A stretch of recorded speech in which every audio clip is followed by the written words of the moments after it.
Hello, everyone. Welcome to the 100th episode for the Schools of Excellence podcast. This is a super exciting milestone. We launched the podcast just under 2 years ago in February of 2021. And since then, we've produced a weekly show, sometimes multiple shows and episodes per week.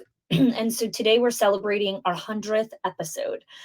Really excited to be doing this live, really excited to be here with all of you. So welcome. For those of you that are joining us live for today's special episode and just other exciting giveaways that we're going to be doing, just give me a quick hello in the comments. Love seeing who's with us, who's joining us live, and who's participating in this extraordinary milestone. I know that there are many of you that have been consistently listening to the podcast since we launched the podcast. Many of you have listened to basically every single episode. Some of you, almost every episode. And it's really an incredible, humbling experience to be able to mark this milestone. When we first launched the podcast, I was so excited to launch it, and it was just a big goal and a dream of ours in Schools of Excellence for a very long time. And when you first launch something, you don't even look that far ahead.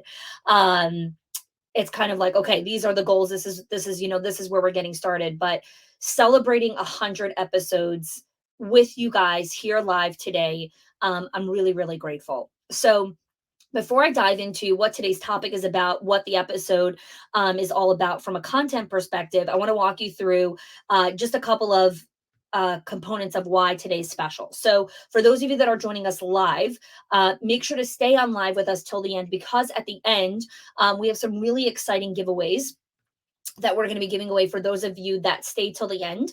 We have 3 unique trainings that we've built over the last couple of years of Schools of Excellence. We started our company 7 years ago. And so we have 3 unique trainings that we're going to be giving away for people that are here with us live.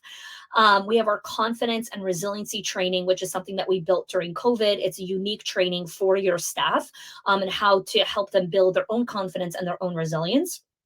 We have our Ultimate Teacher Training Vault, which is 3 unique teacher trainings that you can use for your own staff development. And we also have the Ideal Week Workshop, which is a unique training specifically for owners, how to design their ideal week inside of their businesses. So these are some of the 3 unique giveaways that we have created that we're giving away to you guys as part of joining us here live. The other way to get entries into this unique giveaway is to write a review on the Schools of Excellence podcast. So reviews are actually how we get found by other school leaders around the world. And so currently we have just over 60 reviews. Our goal for the 100th episode is we want to celebrate the 100th episode with 100 reviews. So we have 60 reviews currently, which means we need 40 more reviews to actually get to the 100 reviews. So I know many of you that are here with us live have already left reviews.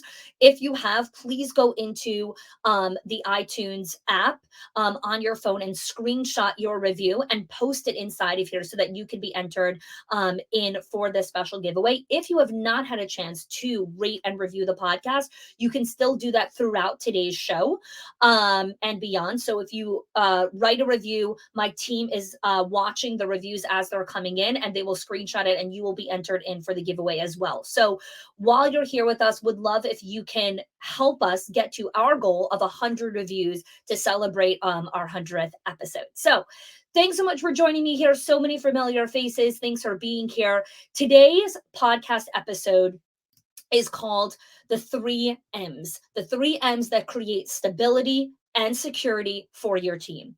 And so those 3 M's are maintenance, motivation, and mindset. I'll say it again: maintenance, motivation, and mindset. So in the current world that we're living in today, we're really working to create stability and security for our teams, right? There's a lot of just turmoil and instability in a lot of different ways.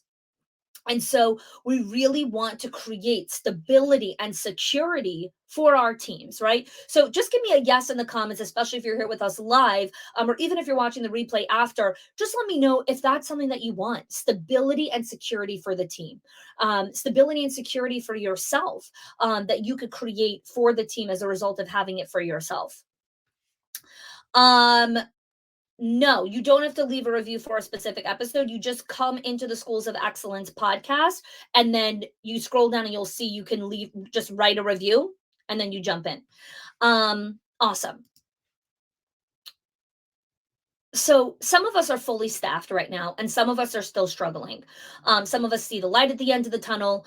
But in order to continue to navigate this season and also ride it out and come out on the other side, with a strong team, you're going to need these three M's. So I'm going to start with the maintenance. Okay. Maintenance is exactly like it sounds. We need to develop a maintenance mindset, maintenance approach to building our schools of excellence. Many people are very, very good at starting something, but not developing the maintenance or the infrastructure to maintain whatever it was that you built. And so a maintenance mindset, a maintenance approach to your business is critical. Many times people look at maintenance and like, yeah, but I want to be in growth. Yes, you could be in growth at the same time that you're maintaining certain components of your business. When we don't know how to maintain very critical components of our companies and our childcare centers, then growth ends up imploding on us because we haven't built the right maintenance in place. So I want to talk about some examples where maintenance is just naturally built into the cycle. Okay. You have a car, right? Most people own a car or lease a car or whatever it is. Car maintenance is very simple, right? You have oil changes, you got to change your tires, you got to fill up the car with gas. If you don't do those three things, you're going to be stuck at the side of the road. If you don't fill up your car with gas and decide to drive from here to California, sorry, you're not going to make it, right? Your car's going to run out of gas. If you ignore the sign that says maintenance past due and you don't take your car for an oil change, something's going to happen to the motor, right? You got to change your tires after a certain amount of miles. You have to change the tires because if you want to continue to enjoy your car, you have to maintain it. It doesn't matter how new the car is. It doesn't matter if it's a brand new car. You have to maintain the car. So the same thing goes with our homes. You have to maintain your home. Whether you own your home or you rent your home, you have to maintain your home. The AC filters need changing. You need to mow the lawn. You need to change the light bulbs, right? If you never change the light bulbs, it's going to get dark in your house. It doesn't matter if the light bulbs are brand new or if they're LED or whatever. At a certain point, they have to be changed because every single thing that you own or that you have needs maintenance. Everything. Okay, I'm going to say that again. Everything that you own, everything that you have needs maintenance. And that includes relationships, people, your body needs maintenance, right? Your body needs to sleep. That's maintenance. Your body needs to eat. You need to do that every day. It doesn't matter if you ate yesterday, you got to eat again today. It doesn't matter if you slept 8 hours last night, you got to sleep 8 hours again tonight, right? It doesn't matter that you exercised yesterday, you got to exercise today. So, maintenance, pets, exactly, maintenance are a huge part of living a high quality life and a life that isn't consistently set in survival and reactionary mode. The reason many of us fall into survival or reactionary mode is because we have forgotten the maintenance, and this happens every single time, right? So many times when I'm talking to leaders and I'm like, okay, what's going on? Oh, I need to go back to basics. Back to basics, what that really means is back to maintenance. You got to go back to maintaining the core areas that sustain the quality of life that you're looking for. And what happens a lot of times is when we get into survival, we think, oh, I could stop doing that, or I could stop doing that. And we forget the difference between maintenance, like these are the things you have to do always, versus okay, this one you can actually let go of. It's not maintenance. It's not like a specific anchor. It's a nice to have or whatever it is. Okay, so I'll explain to you the difference, right? And for some people, what I think is an enhancer is actually a super important part of maintenance. So I love to get my nails done for for nice events or whatever. So every once in a while, I'm like, oh God, my nails need a manicure. A manicure for me is not a maintenance project. Why? Because I could go even a full year without getting a manicure and I will still be able to operate at peak performance. I will still be able to be the kind of wife, mom, and business owner and team leader that I want to be, even if I don't get a manicure all year. Now, is it nice to have my nails done? Sure. Will it impact any part of the quality of my life? No, right? So that's an enhancer versus other things that are maintenance, exercise. If I don't exercise for a year, my mental capacity, my mental space, forget about a year. Let's go 1 week. Okay. 1 week, if I skip exercise for an entire week, there is an impact on my performance, on my mindset, on my mental capacity, on my ability to regulate my emotions, on my ability to regulate sleep, on the quality of my conversations, the quality of my decision making, the quality of my conflict resolution. All of those get impacted when I'm not exercising. Okay. You can only go a certain amount of hours without sleep, right? Eventually your body's going to break down. So you have to understand, what does it mean to have a maintenance mindset? Okay. What does it mean to have maintenance for you? So let's talk about some of those things, right? How do you take care of you? So you could be a very strong person. You can have a lot of fuel in your tank and it can take you so far, but eventually your body's going to need something. And we don't want to get to the eventually. We don't want to get to the point where it's like, okay, now I really got to sleep. Now I really have to eat. Now I really have to do X, Y, and Z, right? This happens a lot with accountability. I just had a conversation with a leader a couple weeks ago where she was being really nice and forgiving with a particular center that was really struggling with a lot of different things. And then eventually she broke and she's like, okay, now I don't care anymore. Now you do this and you do this. And now she's drill sergeant, right? As opposed to, you didn't have to be drill sergeant. You could have said all of those things in a very nice and respectable way, but you chose to close your eyes and forgive and forget and let it go until you couldn't anymore, as opposed to maintaining the regular accountability, check ins, and meetings. You chose not to do that and wait till it imploded. And now you're becoming drill sergeant who you don't want to be. So, what we need to understand is that when we don't do the maintenance, we end up turning into leaders that we don't want to be. No one wants to be a drill sergeant. No one wants to be a micromanager. No one wants to be a wife, a parent, a sister, a friend who is so mentally and emotionally exhausted that they don't like anybody anymore. Right. I had a conversation with the owner a couple. She's like, I don't like anyone. I'm like, that's survival, right? When we are in a place where we don't like people, it's typically because we're in survival. We have not allowed ourselves to take a break, right? One of the maintenance tasks, I don't call it a task, one of the maintenance projects is every 90 days, I go away for 4 days. So about a week, I go away by myself. So I leave my husband and my kids behind. I leave the business behind and I go away for 4 days by myself. This is part of regular maintenance of taking care of me. Again, this is what I need in this season of life. As someone who's raising a lot of young children, I have a big business, a lot of clients, I have a big team. In order for me to operate at peak performance, I have to get away from all responsibilities, from all decision making for a week, refuel myself, and then come back. I don't know if that's going to be a maintenance project that I'm going to do for eternity. I do it for now. Almost nothing's for eternity. Okay. It's maintenance. It's how I maintain who I need to be and how I need to show up in the world. Um, I love that planning and preparing mind to do regular maintenance rather than be reactionary. Yes, right. So the maintenance component. Excuse me. So here are some maintenance that you need to do as a leader.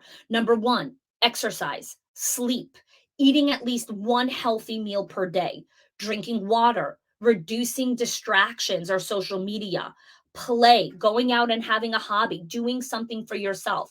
And I say this all the time. For the leader who says, I don't have time for hobbies, you're the exact leader that needs to go out and have a hobby because your stress level is impacting the team. You think you're regulating your emotions, you're not. If you're not sleeping, eating, drinking water, playing, your body is not getting the level of sustenance and rejuvenation that it needs, and it filters to the team. Okay. Another one, community, friendships. Typically, when we're in survival, we drop community, we drop friendships. We're like, I just need to go head down and do all this. No, this is when you need friendship. This is when you need to stay connected and stay anchored. Because when you're in survival, your good friends will feed forward to you and say, listen, you need a break. Like, let me go take you out. Let's go do something. Do you want to jump on the phone? I'm coming over with pajamas and cheesecake. We're going to go sit around the campfire and just laugh together. Friendship is healing. It is healing. Do not let go of community and friendship, especially when you're in survival, but never, because it's maintenance.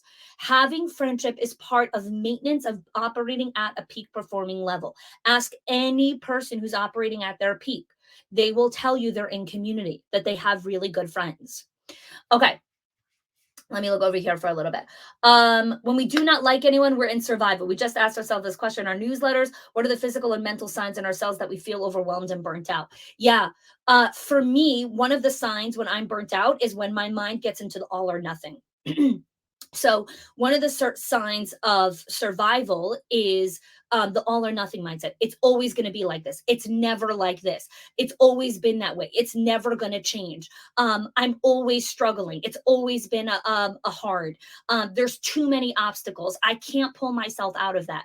When you find yourself saying those things, it's an indication that you're in survival. So for me, I know when my mind starts getting into those things, I'm like, oh, it's never going to get better. I'm like, whoo, burnout. Survival, got to get out of this, right? Because that is the all or nothing, right? That's the all or nothing approach. And we're going to get into it when I talk about mindset. All right, let's see here. I followed your advice to take 4 days alone. It was amazing. Can't wait to do it again. I strongly advise others to do this for themselves and the ripple effect. Awesome. Thank you, Amy. Still using the I will not respond in anger mantra when I feel like I want to lash out. Yeah. One of the things that I actually do, this happens. So this doesn't happen often. It typically happens during like like peak holiday seasons when like I'm working and the kids are home and there's a holiday and I'm hosting and there's guests and there's family and there's just like a bunch of stuff going on. I do something called a rage run. So I walk every single day, but then every once in a while, everything just gets so crazy at home that I literally just put on my sneakers, grab a bottle of water, and I leave the house. And I'm just like, I'm going for a run, and it's a rage run. I'm literally running to get all the emotions out of my system so I can come back and be a sane person. So for those of you that have like a lot of emotion inside of you, there's no shame. Just go for a rage run. Just get it out of your system. Because it's going to come out somehow. So either it's going to come out with you spewing all of it on your family, and then you're going to feel shame, or you go run, get it all out in nature and come back. And now you're a little bit of a calmer person. 20 minutes in nature. Yes, yes, yes, yes. Meditation. Fantastic. Yes, I do meditation twice a day, once in the morning and once right before the kids get home. Again, it's maintenance. It's maintenance, right? Everyone says, I don't have time to meditate. Whoever doesn't have time to meditate needs to meditate, right? We need to create it. Mindful meditation, aromatherapy, daily maintenance, even with just a few minutes. I love that, Stephanie. Fantastic, right? So there's already a huge awareness here of what is needed for yourselves. Love that. Thank you, Laura. It's typical pour into others when you don't right when you're filled with gratitude, you can encourage others. Yes. So we all know these cliches, but actually doing it and actually putting it into your calendar is where the maintenance is, right? That's where the power is. Walking by the water, yes, any body of water. Beautiful. Keep a gratitude journal. 100%. I have one of the practices that I have. So there's maintenance practices, and then there's like, what do you do to get out of survival practices, which we're not going to talk about here, but maybe I will record an episode just on that. But one of the things that I do when I'm really in this like deep survival state is I take a page and I write, what do I have that I once prayed for? So again, what do I have that I once prayed for? So whether you're, do prayer or you're asking the universe, whatever it is, what do you have now that at a period in your time you didn't have? It was something that you prayed for. It was something that you wanted. And then I literally write a list of all the things that I have in my life right now that at one point in my life I didn't have. And that pulls you out of survival in such a visceral way because you see black and white on paper how abundant your life is. No matter how dark it feels in this moment, when you do that exercise, like, it is incredible how much blessings you have that get clouded because we're in a season of survival.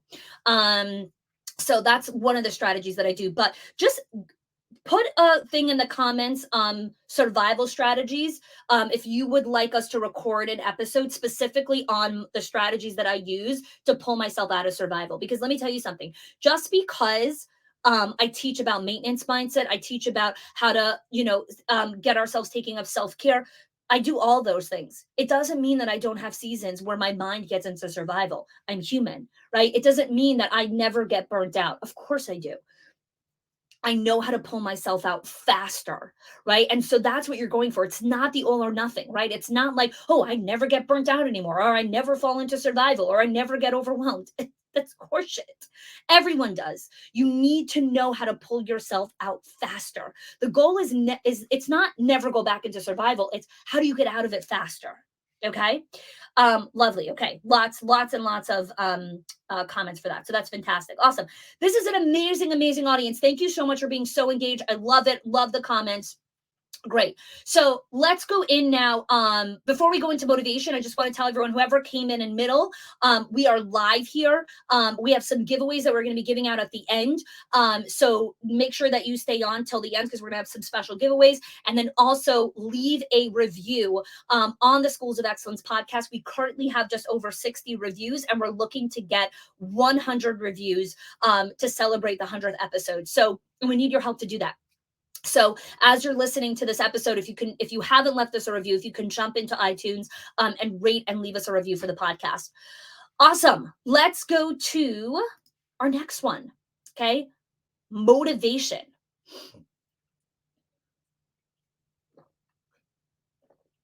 So one of the myths of motivation is that people are always motivated, right? That certain people are always motivated. It's not true. It's a myth, right? No one is always motivated. Okay. And believing that your job is to constantly motivate your team and keep them inspired and motivate them will drain you. It will drain you. Your team does not need you to constantly motivate them. They need to build the right self motivation habits for themselves. So when the going gets tough, they know how to pull themselves out of it. Okay. Motivation is not a you job, right? It's you need to take care of your own motivation, and everyone else needs to take care of their own motivation because the going does get tough. It gets hard. How are you going to stick with it? So I often compare motivation a lot to being a grandparent, right? Whenever my parents come or my in-laws come, they take the kids, they hold them, they sit next to them, they play with them. And the moment something gets hard, they pass the kid right back to the parent, right? So this happens a lot, especially if you have babies, right? They hold the baby, the moment the baby has a dirty diaper, oh, where's mom? The moment the baby's spitting up, oh, where's dad? Where's, right? They're immediately passing the baby back to the person who's really responsible. The grandparent gets to enjoy the baby, but when it gets hard, they give the baby back to the parent. Why? Because that's not the grandparent's job. The grandparent's job is not to stick with the going gets tough. They did that for you, right? Your job now is to raise your kids, right? The grandparents get to come in and have all the fun parts of having a child. So one of the things we have to recognize is like the teachers that are in your classroom, your leadership team who's running the centers, if you're the owner, like when the going gets tough, they don't come to you and pass you back the center. That doesn't work that way. It's the wrong switch up. It's the going gets tough, they stick with it. It's their center. The going gets tough, they stick with it. It's their classroom. The going gets tough, you stick with it. It's your company, right? You don't pass it to anyone else. Now, do we have support? Do we have teams? Of course, I'm going to go into all of that. But you need to understand the concept of the motivation. It is not your job to keep your team motivated and inspired. It is your job to show them this is what you need to learn how to do. I'm going to coach you. I'm going to give you strategies. But ultimately, you need to find what's inside of yourself of how to motivate yourself. Okay. So just drop a comment if you understand where I'm going here. Like I want to just kind of take a quick pulse of like just understanding the difference. Like motivation is not on your job description. Your job description is not to motivate your team. That is not part of your job description. If you're a director, if you're an owner, if you're whatever it is, that's not your job. Your job is not to motivate your team. Your job is to design an environment that helps your team build that self awareness, that helps your team understand what they need for themselves. But you cannot possibly create a motivation strategy for 50 people. That's 50 people who grew up in different homes, had different parents, had different opportunities available to them, went to different schools, had different teachers, only children, oldest child, youngest child, different socioeconomic status, different season of life, different eras. Like, are you kidding me? Like, you cannot possibly create a motivational strategy for every single person. They need to do it for themselves. They need to do it for themselves.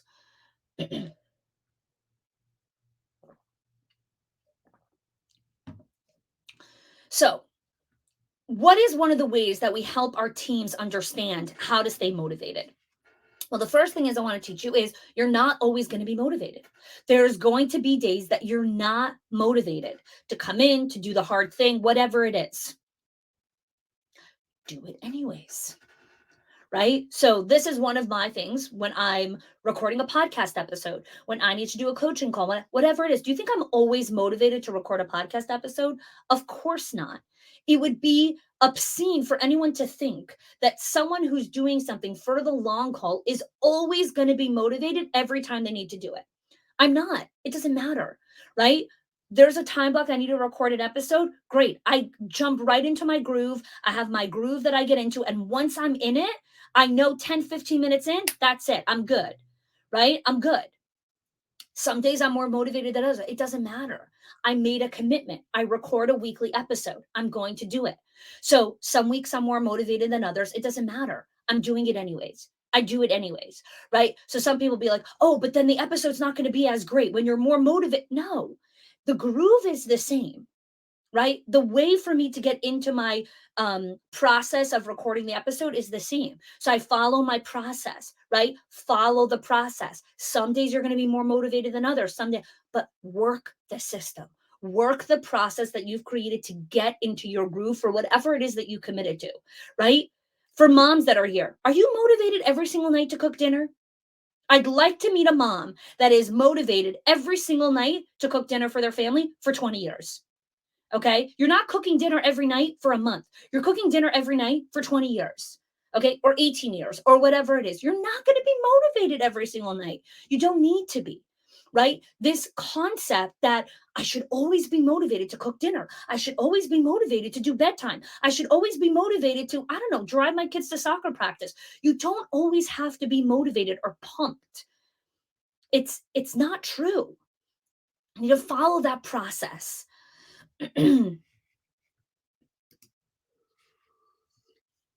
Yes, Jenny. No wonder I'm so worn out trying to motivate everyone else. It's not my job. Exactly. It's not your job. It's not your job. Exactly. So, question number one that I have for you guys, okay, and then we'll go to teams, is what do you do when you get overwhelmed? What is your process for how you pull yourself out of overwhelm? So the first thing is you need to understand your awareness of overwhelm, right? Like what are the things that happen, your signs of like, ooh, I'm overwhelmed. And then now that I'm aware that I'm overwhelmed, what do I do to get out of overwhelm? So this is one of the questions that I ask all new hires in our company. So anyone who gets hired into our company, in the interview, I ask them, what are the signs that you're overwhelmed? And what do you do when you get overwhelmed? Two questions. Because here's what I want to tell all of you. When you're in childcare and you're in the classroom, I love you, but you will get overwhelmed. It doesn't matter how many years of experience you have. It doesn't matter how many of your own children you have. It doesn't matter how many kids you've ever had in a classroom. When you teach young children, you are going to get overwhelmed. Here's what you need to remember. It's temporary. It passes and you'll be okay. As long as you know that it's coming. The directors who lie and say, oh yeah, don't worry, we've got the best systems, we got great processes, you'll have tons of support, it's going to be amazing. Yes, And she's also going to get overwhelmed sometimes. So please don't leave out that very important detail.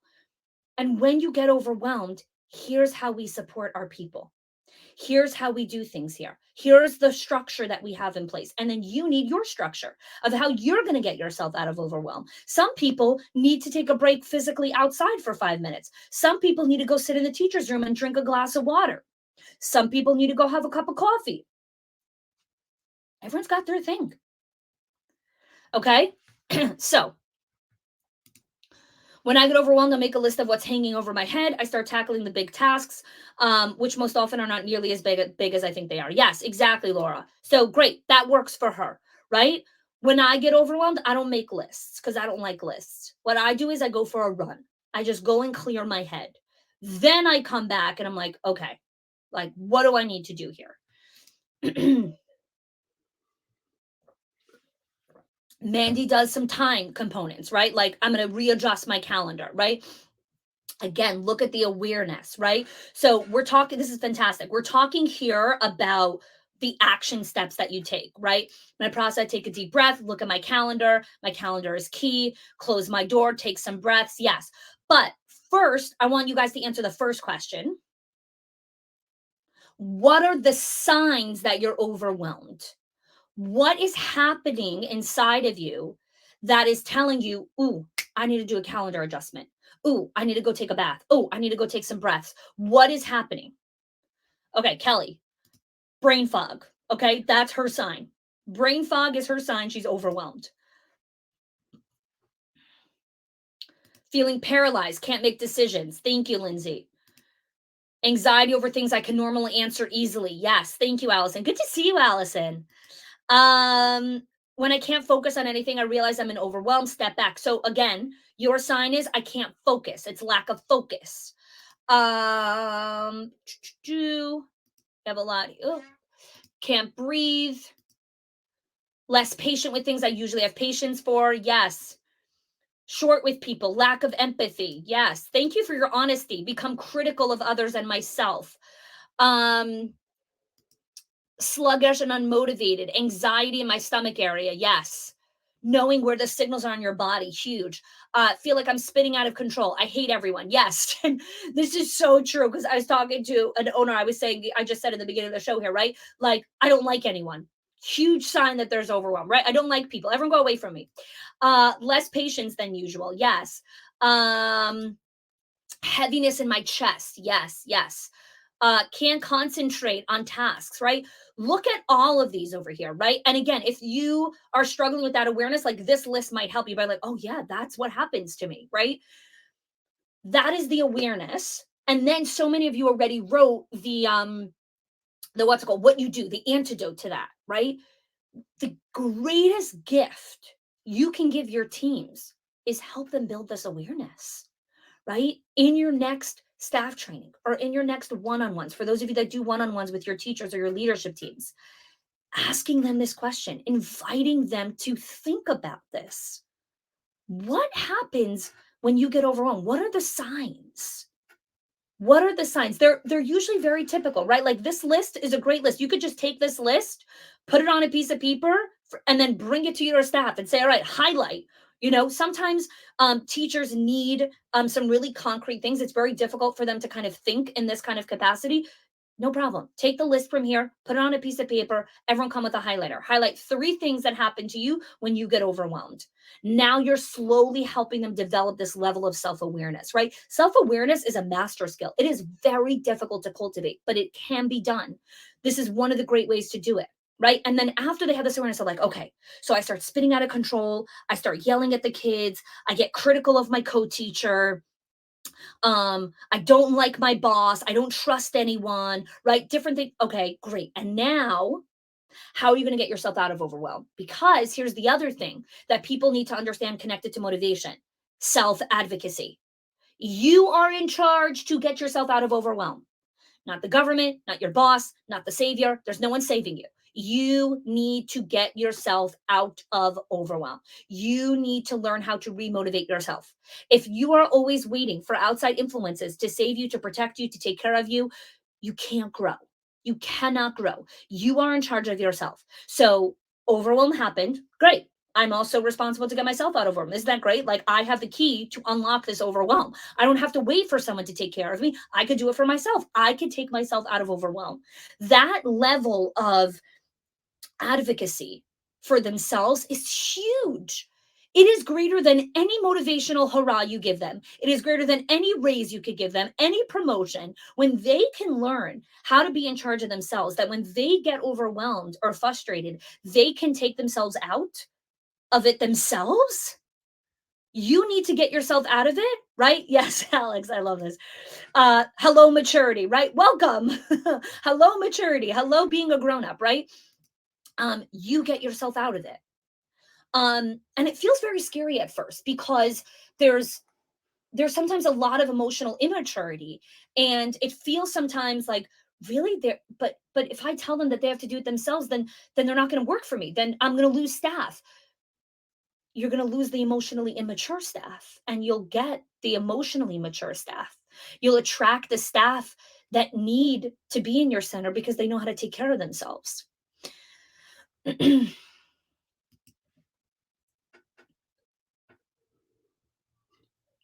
Okay, so that's the first part of motivation, right? Understanding your triggers for overwhelm and then what you do when you get overwhelmed, right?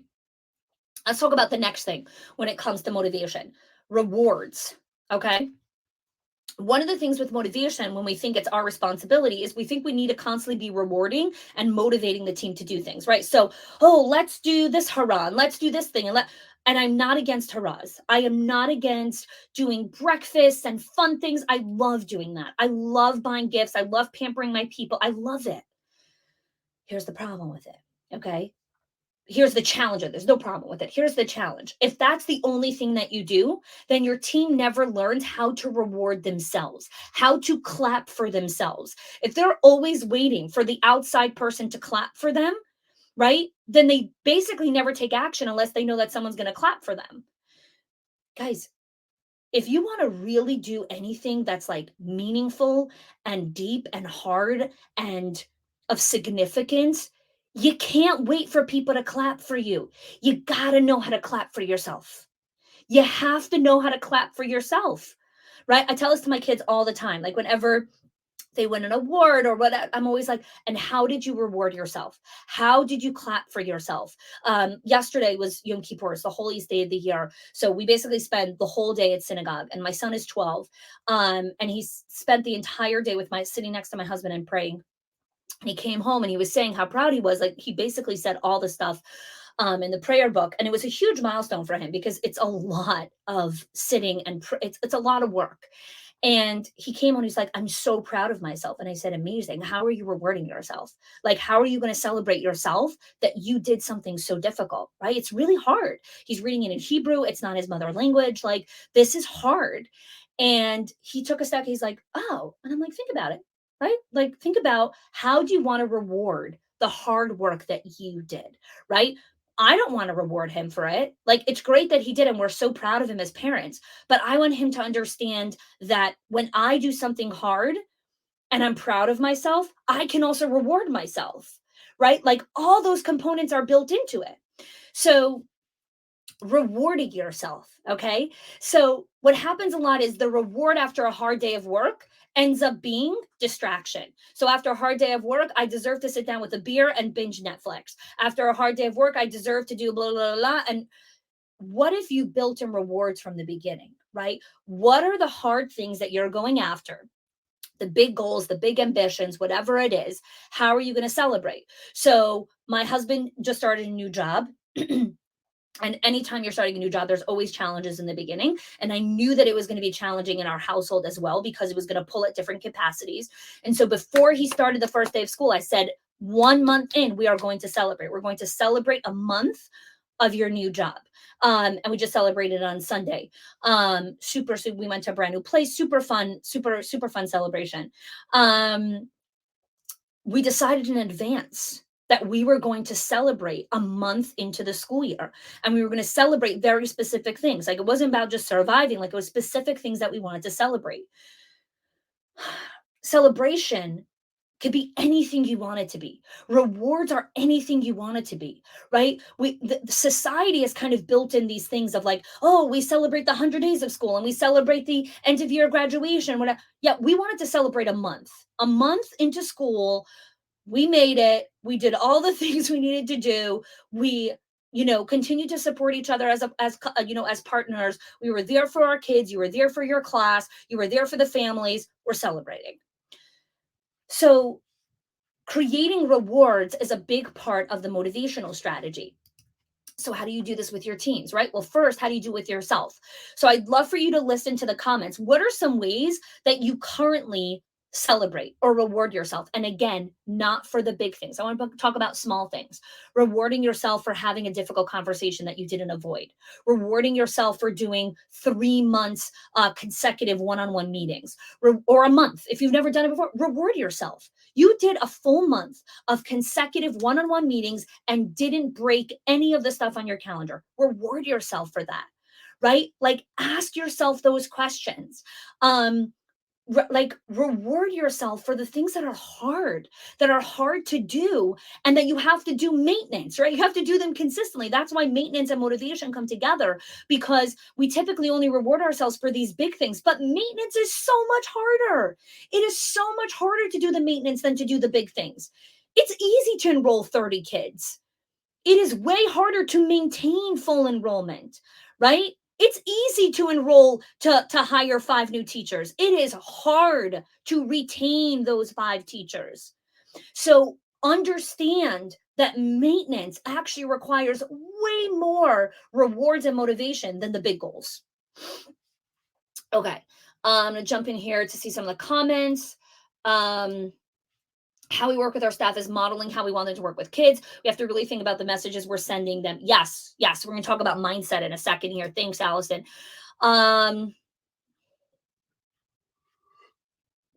Yes, internal and external motivators. Yes, I did ask you this question 2 weeks ago. Still don't know how to celebrate my deep discipline and commitment to deep work on Friday nights. Yeah. And again, I love, Alex, that you're sharing this, because we might not have the answer right away, but we have the question. We have the question. Okay. Right. So this is again like just the recognition, like, whoa, I've never done this. Let me think about how I'm going to do this. Um, what else we have here? Kathy. Hi, Kathy. I can't imagine rewarding myself. I'm so glad you're on here live with us. And I really appreciate you sharing this publicly, because I know that there's a lot of people who are thinking your exact sentiments, but aren't publicly stating it. We need to learn how to reward ourselves, how to give ourselves grace, because this is essentially loving on yourself, right? It's so much easier to love on other people, to give them all the things, to shower them, to give them raises and promotions and gifts and breakfasts and candy bags and Christmas bonuses and whatever it is. It is so difficult for us to reward ourselves, but rewarding ourselves and showing ourselves what we need is so powerful. It is, and the impact is tremendous. So thank you for sharing that, Kathy. This is amazing. So many interesting things over here. Yes, takes a lot of practice to learn how to congratulate yourself. Okay. Okay, last thing in motivation, then I'm going to go to mindset. So, the last thing in motivation is understanding how to harness the influences of others. Okay, staying motivated could be very difficult, right? We already spoke about that. Surrounding yourself with community of people who are all doing the same thing as you is one of the most easiest ways actually to keep yourself motivated. It's very similar to when you go to a big event and then you come home, you're like all pumped to do all the things, right? Because the energy of the room gives you this internal motivation to go and do all the things. Well, when you're surrounded with community, right? The influence of others, when you're surrounded with community and friendship, where people are all doing that, you don't realize the impact it has on you until you don't have it anymore. The community component inspires you, it up levels you, it gets you going to that next level, right? One of the other things to recognize is also like sometimes within the motivational piece, like we're surrounded by friends or community and we're doing well and we're like, I don't really need this anymore. Yeah, Right now, in this second, you don't need this thing right now. You don't need this particular friend or this community or whatever it is. But if you are a high achiever, that means eventually in a couple weeks from now or a couple months from now, you're going to go hit a new target. You're going to go set a new goal. You're going to need motivation to do the hard thing. And then where's your community? Right? Where's your community? So, or even worse, you never end up going after the big things because you're not surrounded by people that are going after big things. So you just stay stagnant and complacent. So a huge part of motivation is surrounding yourself with the right community, surrounding yourself with people who are constantly doing the things that you're doing, and just their energy rubs off on you. Their energy rubs off on you. We all know that when you go into a certain place that has like a toxic energy, you need to take a shower after. You're like, oh my gosh, this place was just, ugh, the energy, the vibe, like it just wasn't good. Um, it drains you. And when you're in the right room, you feel it. So being in community is huge, huge component of motivation. Okay.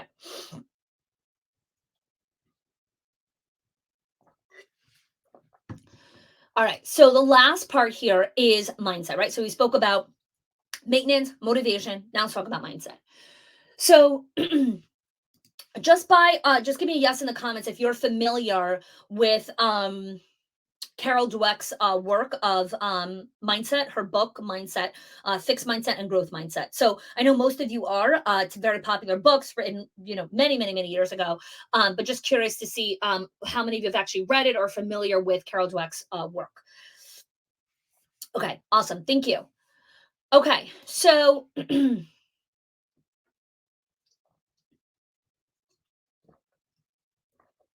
one of the biggest differentiators that Dweck talks about with a fixed mindset and growth mindset is a fixed mindset. The way that they approach it is every situation calls for a confirmation of their intelligence, their personality, and their character. So anytime they're in a challenge, they're evaluating, am I going to be successful or am I going to fail? Am I going to look smart? Am I going to look dumb? Am I going to be accepted? Am I going to be rejected? Am I going to be a winner? Am I going to be a loser? It's always the all or nothing, right? It's a constant confirmation of, am I good enough? Am I smart enough? Am I pretty enough? Am I accepted enough? Blah, blah, blah, blah, enough. The growth mindset is constantly in a hunger for learning. So it's a desire to work hard, to discover new things, to tackle challenges, to grow as a person. When a person has a growth mindset and they try and fail, they don't view it as I'm a failure. Now I'm done. Now I'm a failure. Now I'm rejected. Now I'm a loser. They look at it through the lens of, oh, this was an interesting learning experience. Like, I wonder what that's about, right? They're approaching it from a completely different perspective. Yes, my team can put the title inside of the comments. It's called Mindset by Carol Dweck. Um,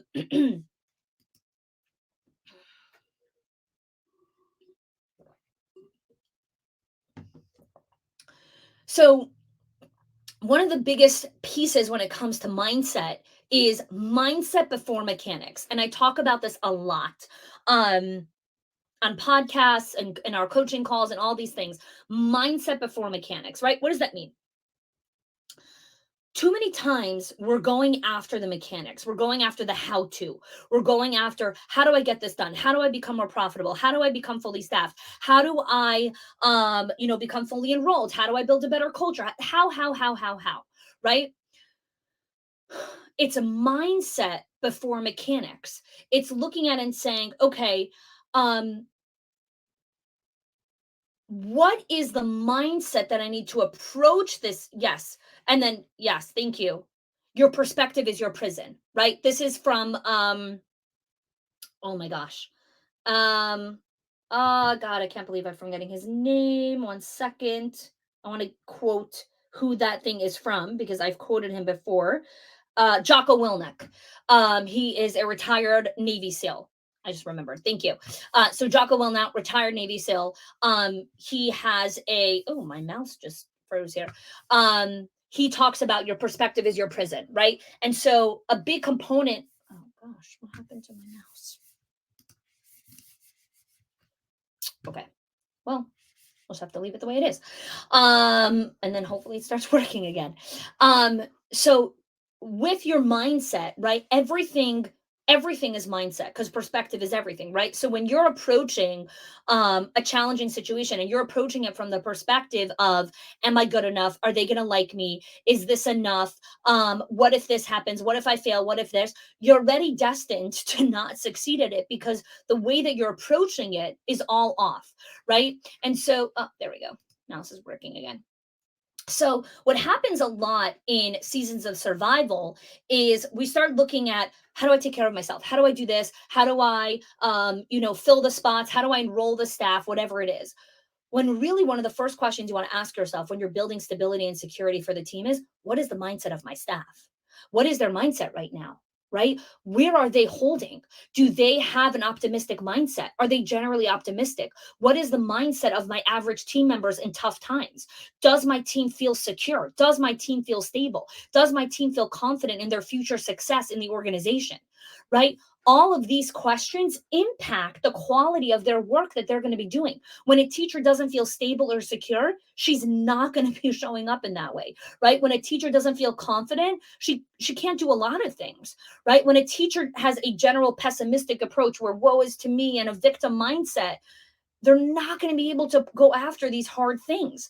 And so your team's mindset your team's mindset is a critical component to building stability and security for the team. And where does your team mindset come from? It comes from you. It comes from you because you're the leader. So it comes from who you are as a person. So one of the things very interesting that I've been exploring just in parenting in general is been doing a lot of understanding around nervous system and how our nervous system, our immune system impacts the people around us, right? So for those of you that follow the podcast regularly, um, one of the episodes that we did in the bridge is E is for emotional regulation, right? How we regulate our own emotions, how we regulate our nervous system. And so, one of the things that I really explored is your team's radar is on the leader's nervous system. Okay. So, in the same way that a baby picks up on the mother's nervous system, right? So, if the mother is anxious, the child's not going to be able to get settled before they go to sleep. If the mother's like distracted, the child's going to have a hard time latching or feeding from the bottle, whatever it is, right? They talk so much about this, right? The mother's mental state of being has a massive impact on the baby, is directly correlated to their nervous system. It doesn't go away when the baby turns 2, 3, or 4. It continues all the way through adulthood. The parent's nervous system, the parent's emotional state of being impacts the child's emotional state of being more than what you say or what you do or what you teach, because the child's picking up on your energy. They're picking up on your nervous system. So the same thing is in the classrooms and in your centers. Your team's radar is on your nervous system, not on the latest training that you did on conscious discipline, not on the latest, PowerPoint presentation that you gave them on how to speak calmly to kids. That's not what they're picking up on. They pick on your emotional regulation, which is directly correlated to your mindset. So who you are as a person, your mindset and how you're showing up is directly impacting your team's feeling of security, confidence, optimism. This is why I talk so much about mindset training for leaders, because it impacts everything. Everything. You can invest thousands and thousands of dollars in your team to train them. But if you're not confident, your team is not going to feel confident. If you're not feeling stable, secure, and grounded, your team is not going to feel stable, secure, and grounded. It doesn't matter how many trainings you give them. It doesn't matter. They're picking up on your system. So I want to pause for a second, jump into the comments for me here for a second, and just let me know, even if you've never heard of this concept before, like how it lands with you, how it resonates inside of you. Because and then we're going to start wrapping up over here, and I'm going to kind of give some core action steps for you guys. But your mindset, how you approach challenges, how you tolerate discomfort, how you approach difficult conversations, how you approach setbacks and failure, make a difference with how your team approaches it. Right? If you approach it from the doom and gloom, if you approach it from it just, your team's going to approach it the same way. Because here's the thing, even when you have a sunny go lucky happy leader, right, it takes such a long time to shift the mindset of the team to become that also.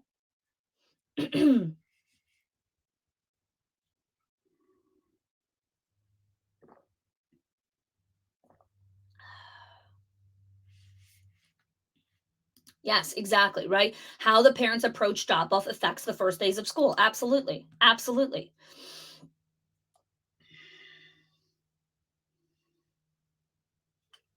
Yeah.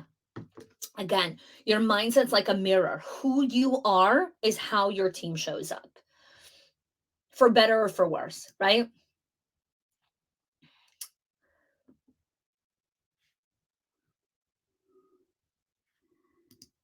Mm. You can't vent to your team members. You need your own community of leaders. It's not a good plan, right, Kelly? We need our own people to vent to, right? I have my own circle of people. I don't vent to my team. I have my own circle of people in my life that I need to vent to or talk to about or whatever it is, right? I don't vent to my kids. That is like, that is wrong on every level, right? Every parent knows this. You don't vent to your kids. You don't talk to your kids about your life's challenges. That is not your kid's job to carry your problems, right? You need to have your own friendships. So the same thing is in leadership. You can't vent to your team. This is why it's lonely at the top. This is why we need to be part of community, because you can't do it, right? Um, Mindset is critical. Seeing the ship turning in my team has been exciting. Yes, because as you've made shifts, Mel, your team makes shifts, right? Um, Yes, Emotional Inheritance. Oh my God, this is an amazing book. Thank you, Alex, for bringing it up. Emotional Inheritance is huge. Um, if you don't have time to read the whole book, she was interviewed on Glennon Doyle's podcast, We Could Do Hard Things. Great conversation, definitely to get started if you're interested in exploring this concept. So thanks, Alex, for bringing it up. I need to value my mindset. I feel like I'm positive, engaged, ready for challenges. I'm not feeling that way with my staff right now. Yeah, so here's the thing, Amy, right? It takes time to switch the tide, right? So um, while you might have started this journey, now it's going to take time for it to really impact the team. And this is where the maintenance come in, right? Never faltering from what got you to where you are. Those things that got you to this place of optimism and a good place in your mindset, don't let go of those things. Um, Take a step back, recenter before engaging with the staff. My excitement and stress are getting mixed in the time of growth. Yes, yes. Sandy, thank you so much for telling us. What a powerful self reflection right here. Like, is my excitement and stress getting mixed up in this time of growth? And am I sharing appropriately, right? Knowing how much to share and who to share to, huge part of mindset, right? Um,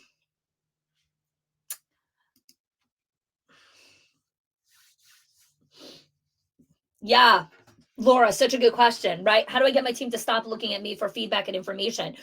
You start communicating and showing the team that they're available for each other, right? So when they come to you with questions, it's like, hey, why don't you talk to Tina? She's our seasoned pre-K teacher. She's actually got some great insight in this. Would love for you to connect with her and see how she does it. Or, connect with Betty. She's our seasoned toddler teacher. She has some great experience when it comes to biting incidences. Definitely chat with her. She could give you some great ideas. Um, don't get discouraged. Awesome. Jenny, hi, welcome. Started seeing some of the changes in my team regarding to mindset. Thankful and encouraged. It definitely reflects the energy I've been pouring into them and into myself. Yes, right? Like who we are makes a huge difference. Makes a huge difference. Um, so I want to end with this, right? Because so many times we think like, oh, I'll just fake it when I enter the building. Like I'll fake being happy, and then when I come home, I crash or whatever it is. You can't fake your energy, right? So you can say, like, this has been a hard morning or whatever it is. And now I'm going into my center. I'm going to put this challenge on the side and I'm going to choose joy. So it's not, I'm going to fake joy. I'm going to fake being happy because my team has to see me smiling. No, it's hard and I'm choosing joy, right? Don't be inauthentic to the fact that you're having challenges right now. That's fine. Every single human being is going to go through seasons of hardship. It's, I'm choosing joy. I'm choosing empathy. I'm choosing generosity, right? I don't feel like being generous right now, but I'm going to make an intentional choice and choose generosity.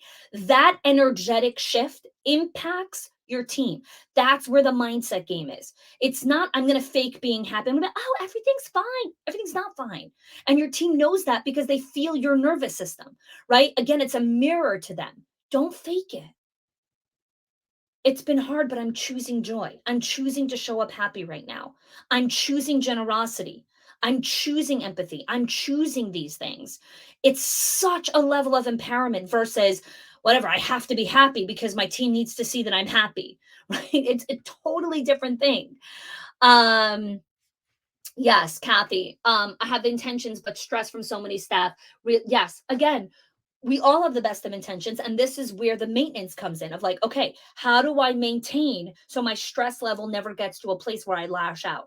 What do I need to be doing? Right? How do I need to prepare myself before difficult conversations? What do I need to be doing to sustain that level of energy? Right? Before my big events, I have tons of routines that I do to be able to sustain that level of energy to speak and perform for 8 to 12 hours a day. I don't speak and perform for 8 to 12 hours a day every single day, right? I do that in small pockets. Well, I have to prepare for that, right? So the same way that an athlete prepares for a game, performers prepare for, a big event. Athletes prepare before a big run. They don't just get up and run the 10 miles, right? There's preparation. There's maintenance that they're doing to keep their body at that peak state so they can run those 10 miles, right? So you need to have those maintenance routines that prepare you for that level. So we have 1 minute over here, and I want to make sure that we could do the excuse me, the giveaways. Robin is actually with us here live, so she's going to let me know who won the giveaways. But while she's doing that, she's going to send me a message. I want you guys to let me know inside the comments. First of all, thank you everyone who joined us here live. Thank you everyone who's going to be, watching the replay or listening to it on the podcast. I want you to take a moment and I want you to ask yourself, what are your biggest insights from today? What have you learned that is different from what you knew before, right? So a lot of things that I said here is already old information. You know this, right? Not every single thing that I taught here is like rocket science. Actually, most of the things that I taught here are not rocket science. I don't like to do rocket science things. I like to do practical, relatable things that everyone understands. So what new insight did you learn today that has disrupted your mindset, disrupted your thinking, elevated the way you're going to show up for the rest of the day or the rest of the week or whatever it is?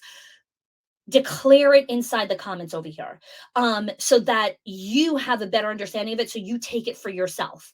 Like, okay, this was the insight for me. um Thank you, Sandy. Yes, it's a huge milestone for the episode. Super excited.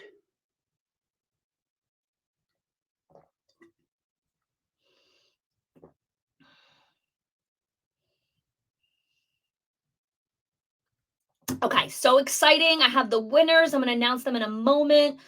Let's just see here. Um, Morning routines help me get into a good mindset. Um, Allison, analogy of the grandparents was helpful. Motivate yourself, folks. Love it. Okay, let's share here all your insights. Celebrating myself. Motivation is not your job. Sylvia, having conversations with staff about their overwhelm. Never thought about asking them. Love it. Love it. I'm responsible for my own motivation. Build in rewards. Surround yourself with community of like-minded to inspire. Yes, absolutely. Whoops. Here we go. Paying attention to what I do enjoy for celebration. Not my job to be the motivator, but to provide the space to motivate. I love that. Thanks, Denise. Love the concept mindset being a mirror. Never thought of it that way before. Thank you, Laura. Be intentional with my energy, how I offer encouragement for staff to build themselves up. The staff is responsible for motivating themselves to be more aware of what I am in survival and what I do. Need to celebrate. Love it. Maintaining relationships, energy, the power to choose joy, gratitude, and empathy. Yes, yes, yes, yes. Amazing. Intentionally celebrate. Awesome. Ladies and gentlemen, thank you so much for joining me here. I'm going to announce the winners. And again, if you did not get a chance to leave us a review, would absolutely love if you could take a moment to leave us a review on the podcast. Again, it helps other leaders find out about it so more people can participate in the Schools of Excellence podcast. Our winners are Stephanie Wolf, Betty Flint, and Kelly Johnson. Congratulations. Thanks for joining us here live, and thanks for leaving a review. You can email support@chanie.me, so support@chanie.me, and just let the team know which of the 3 prizes you want. You get to choose one, and then our team will follow up and give that to you. So again, congratulations to Stephanie Wolf, Betty Flint, and Kelly Johnson. Congratulations. You guys are the winners of, yes, awesome. Thanks. My team just posted it inside of here as well. So congrats. Thank you so much for joining me. Thank you for celebrating this 100th episode, this amazing milestone. Cheers to another 100 episodes. I hope you will all be here to celebrate the 200th episode with me and our teams. Thanks for joining me, and wishing you all an amazing, amazing day. Thank you so much, everyone. Take care.